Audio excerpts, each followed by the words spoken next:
And Jesus said, my kingdom is not of this world. యేసుక్రీస్తు స్పష్టంగా చెప్పారు, నా రాజ్యం ఈ లోక సంబంధమైనది కాదు, భూ సంబంధమైనది కాదు. Yeah, what is the manifesto of Jesus' kingdom? యేసుక్రీస్తు రాజ్యం యొక్క ప్రణాళిక ఏంటి? 4th chapter of Luke లూకా సువార్త 4వ అధ్యాయం and 18th verse. లూకా సువార్త 4వ అధ్యాయము 18వ వచనం. ప్రభువు ఆత్మ నా మీద ఉన్నది, బీదలకు సువార్త ప్రకటించుటకై ఆయన నన్ను అభిషేకించెను. చెరలోనున్న వారికి విడుదలను, గ్రుడ్డి వారికి చూపును కలుగునని ప్రకటించుటకును, నలిగిన వారిని విడిపించుటకును, ప్రభువు హితవత్సరము ప్రకటించుటకును ఆయన నన్ను పంపియున్నాడు. His kingdom was focused on first the poor people. ఆయన రాజ్యము మొట్టమొదటగా బీదలైన వారి మీదనే దృష్టి ఉంచబడింది, కేంద్రీకరించబడింది. Those who are as captives, ఎవరైతే బందీలుగా ఉన్నారో, and those who are bound, ఎవరైతే బంధించబడి ఉన్నారో, those who are, చెరలో ఉన్నారో, those who are crushed. ఎవరు నలిగిన వారిగా ఉన్నారో. So the kingdom of Jesus, it came to release them from their captivity. ఇలాంటి వారి కొరకు యేసు రాజ్యము వారిని బంధకాల నుంచి విడిపించుటకు వచ్చింది. Isaiah chapter 61. 61వ అధ్యాయం.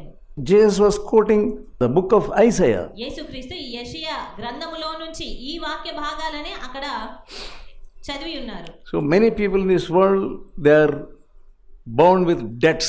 ఈ లోకంలో చాలా మంది అప్పులలో కూరుకొని పోయారు. But the kingdom of God is there to deliver the people who are bound even by debts. కానీ దేవుని రాజ్యము అనేది అలాగా అప్పుల్లో బంధించబడిన వారిని సైతం విడిపించగలదు. Some people, they have become slaves. కొంతమంది బానిసలుగా అయ్యారు. The time of Moses, he gave some commandments. మోషే సమయంలో మరి ఆయన కొన్ని ఆజ్ఞలు ఇచ్చారు. You must observe Jubilee, 50 years. During that time, 50 సంవత్సరాలు అవుతే గనుక if they possess some slaves, ఒకవేళ ఆ సమయాల్లో మరి వారి ఎదుట బానిసలు ఉన్నట్లయితే, if they possess some slaves with them, they must release them. వారి ఎదుట బానిసలుగా ఉన్న వారిని ఆ సమయాల్లో వారు విడుదల చేయాలి. ఆ జూబ్లీ సమయంలో If they say we want to be with you, then it is okay, but they must release the slaves. Those are with them. ఒకవేళ ఆ బానిసలు తమ ఇష్టపూర్వకంగా మేము మీతోనే ఉంటాము అని చెప్తే పర్వాలేదు, లేదు అంటే వారిని విడిచిపెట్టాలి.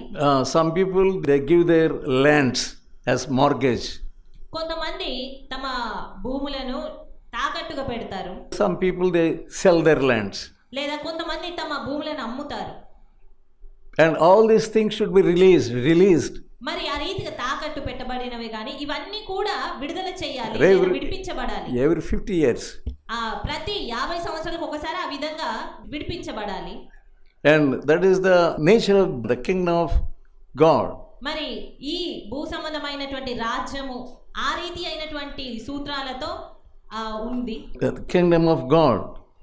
దేవుని రాజ్యము To release the captives. బందీలను విడిపించాలి. And to release those who are bound by debts. అప్పుల్లో ఇరుక్కుపోయిన వారిని, బంధింపబడిన వారిని విడిపించాలి.